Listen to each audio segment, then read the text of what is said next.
चाहिँ यो अब अहिले त अनेक थरीको बत्ती आछ अनेक के आछ हाम्रो चाहिँ पहिलाको पुरानै चलन हो म त मान्छे नि पुरानै हो मेरो दियो पनि के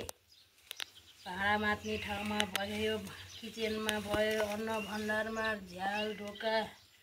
बाटो ठाउँमा जहाँसुकै 20-25 वटा दियो बनाइयो तर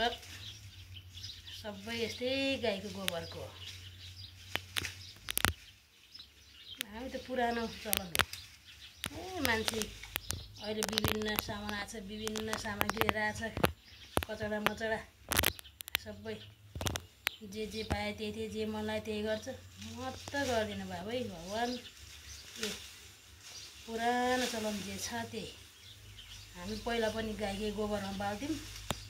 अहिले पनि म गाईकै गोबरमा बाल्छु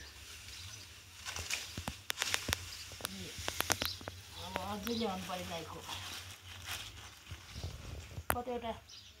यो दियोसँग 25 वटा दियो भयो अब अलिकति अझ 3 टाला पुगेन बाबै उता गोठमा बनाउने छ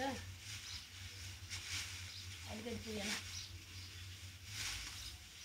ल यसमा तेल राखेर टक्क कपासमा बत्ती राखेपछि रातभरि बल्छ भोलि बिहानसम्म